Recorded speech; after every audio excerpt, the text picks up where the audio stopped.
Salut mes élèves, je vous présente aujourd'hui la solution de l'exercice 3, extrait du bac Sciences Maths 2023, session normale.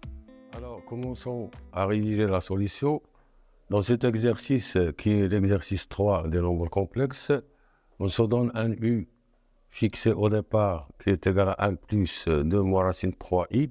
On demande de donner la forme exponentielle de 1 moins i ainsi que 1 plus racine de 3i. Alors, on peut premièrement écrire 1 moins i sous la forme trigonométrique et puis on passe à la forme exponentielle puisqu'il y a un passage mutuel entre les deux formes, c'est-à-dire je peux passer de la forme trigonométrique à la forme exponentielle et vice-versa.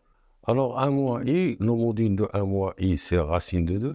Je peux factoriser par racine de 2 et ça donne racine de 2 facteur de racine de 2 sur 2 moins racine de 2 sur 2 fois i. Ce qui donne racine de 2 facteur. Le cosinus qui donne racine de 2 sur 2 et sinus moins racine de 2 sur 2, c'est l'angle particulier moins pi sur 4. Donc j'aurai 1 moins i égale à racine de 2 facteur de cosinus moins pi sur 4 plus sinus de moins pi sur 4 fois i. Ça, c'est la forme trigonométrique, mais je peux la transformer en une forme exponentielle, sachant que le module de ce nombre, c'est racine de 2, et son argument est moins pi sur 3. Donc, ce nombre n'est autre que racine de 2, e puissance i moins pi sur 4. Et c'est ça, la forme exponentielle de 1 moins i. Je fais la même chose pour l'autre nombre complexe, 1 plus racine de 3i. Son module, c'est 1 au carré qui est égal à 1 plus racine de 3 au carré qui est égal à 3, ça fait 4 et je fais la racine, ça donne 2. Donc je factorise par 2, j'aurai 2 facteurs de 1,5 plus racine de 3 sur 2i. Mais l'angle dont le cosinus est 1,5 et le sinus racine de 3 sur 2, c'est un angle particulier qui est pi sur 3. Donc j'aurai cosinus de pi sur 3 plus i ou bien sinus pi sur 3 fois i. Je peux mettre ici le i pour ne pas avoir la confusion. Et je transforme cette forme qui est la forme trigonométrique. Le nombre complexe est de module 2 et son argument c'est pi sur 3. Donc c'est 2 e puissance pi sur 3. Je passe maintenant à la deuxième question qui est la question petit b. Il s'agit d'écrire le nombre 1 moins i facteur de 1 plus racine de 3i sur 2 fois racine de 2 sous la forme exponentielle. Et exactement, la question était directe. Je vous montrer que ce nombre, sa forme exponentielle est e puissance i pi sur 12. Alors, d'une part, on a 1 moins i est égal à racine de 2 e puissance i moins pi sur 4.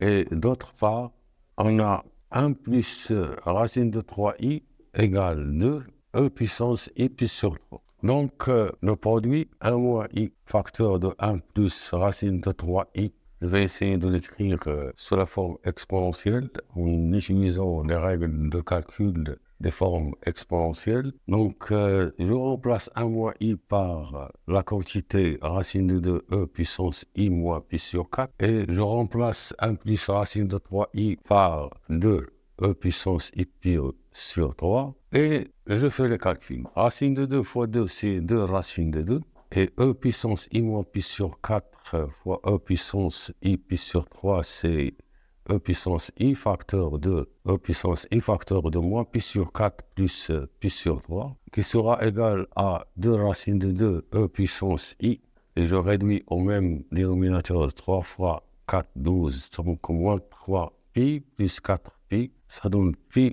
et on aura 2 racines de 2 e puissance i pi sur 12. Donc 1 moins i facteur de 1 plus racine de 3i divisé par 2 racines de 2. Donc je divise ça par 2 racines de 2. J'obtiens le résultat demandé.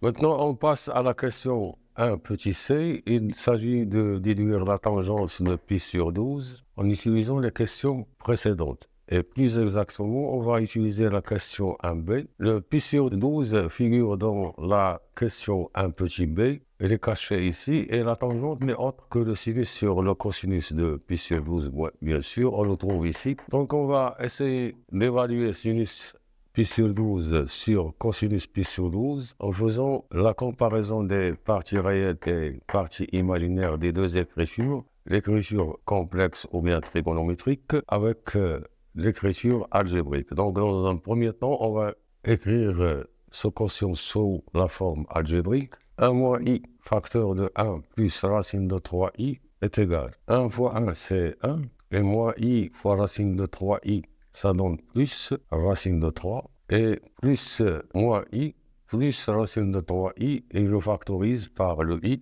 Donc j'aurai moins 1 plus racine de 3. Et je divise par 2 racine de 2, donc 1 moins i facteur de 1 plus racine de 3i divisé par 2 racine de 2, ça sera égal à la racine carrée de 3 plus 1 sur 2 racine de 2 plus racine de 3 moins 1 sur 2 racine de 2 fois i. Donc c'est ça l'écriture algébrique du côté gauche. Son écriture complexe est e puissance i pi sur 12. Donc j'aurai racine de 3 plus 1 sur 2 racine de 2 plus racine de 3 moins 1 sur 2 racine de 2 i est égal.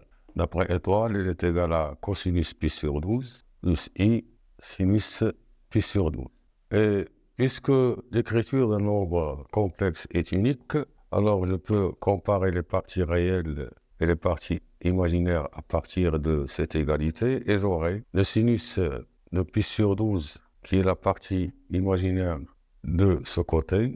Elle est exactement égale à la partie imaginaire de l'autre côté qui est racine de 3 moins 1 sur 2 racine de 2. Et la partie réelle, c'est le cosinus pi sur 12. Il sera égal à la partie réelle du côté gauche puisqu'ils sont égaux. Racine de 3 plus 1 sur 2 racine de 2. Et je fais le rapport pour obtenir la tangente. Donc la tangente de pi sur 12 sera égale racine de 3 moins 1 sur 2 racine de 2 divisé par racine de 3 plus 1 sur 2 racine de 2 et qui sera égal à racine de 3 moins 1. Racine de 3 moins 1 sur 2 racine de 2 multiplié par l'inverse, 2 racine de 2 sur racine de 3 plus 1. En simplifiant par 2 racine de 2 et en multipliant par le conjugué, j'aurai racine de 3 moins 1 au carré sur racine de 3 au carré moins 1 au carré qui donne racine de 3 au carré plus 1 au carré c'est 4 et moins 2 fois racine de 3. 3 moins 1 c'est 2, je factorise par 2.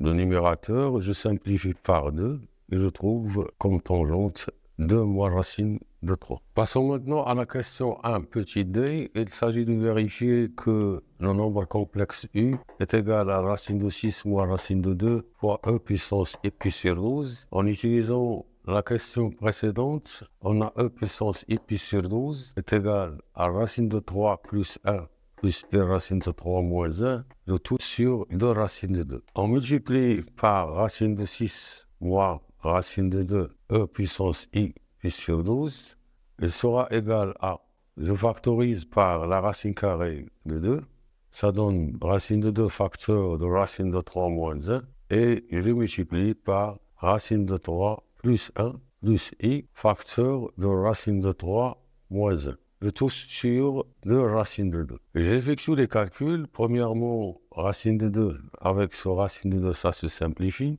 Et je développe. J'aurai racine de 3 moins 1 fois racine de 3 plus 1, c'est une identité. Ça donne racine de 3 au carré moins 1 au carré.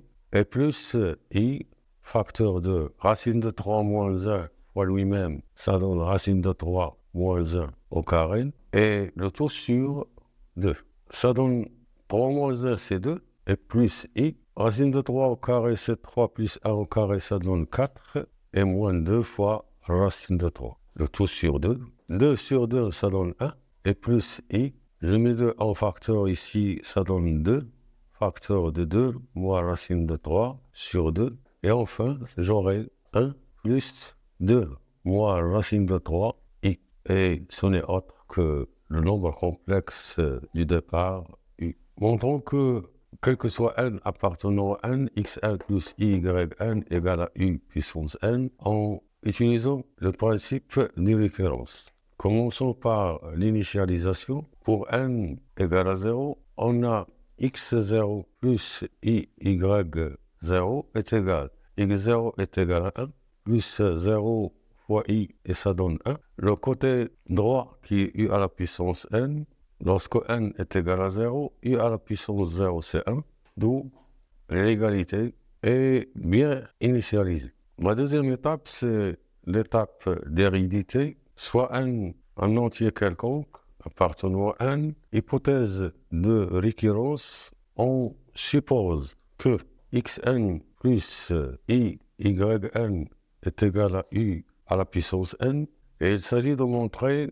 que xn plus 1 plus iyn plus 1 par hérédité sera égal à un plus 1. Alors, je peux partir du côté droit et arriver au côté gauche. On a donc un, ou bien u à la puissance n plus 1, qui est égal à un fois u. En utilisant l'hypothèse de référence, je peux remplacer u à la puissance n par xn plus iyn, et je multiplie par u, en le remplaçant ici, qui est égal à 1 plus 2 moins racine de 3i. Ici, j'ai écrit ce que j'ai utilisé l'hypothèse de récurrence. Et j'essaye de développer ça. On a xn fois 1, c'est xn, plus 2 moins racine de 3 xn i, plus iyn, et plus i fois i, c'est moins yn, facteur de 2 moins racine de 3. Je rassemble les parties réelles, il y a le xn et moins 2 moins racine de 3 yn. Je rassemble les parties imaginaires en factorisant par i, j'aurai 2 moins racine de 3 xn et plus yn. Comme on voit, cette quantité n'est autre que xn plus 1, et la quantité qui accompagne le i n'est autre que yn plus 1. Donc je peux écrire xn plus 1 plus i, yn plus 1. Conclusion, d'après le principe de référence, on a, quel que soit n appartenant à n, xn plus yn i est égal à u à la puissance 1. Et ce qu'il faut démontrer. Passons maintenant à la question de petit b, et montrons que xn n'est autre que ce rapport et yn est l'autre rapport, en utilisant la question précédente. D'après la question précédente, qui est de petit a, on a xn plus iyn est égal à u à la puissance 1. Donc pour déduire xn et yn, il faut essayer d'évaluer u à la puissance n. On sait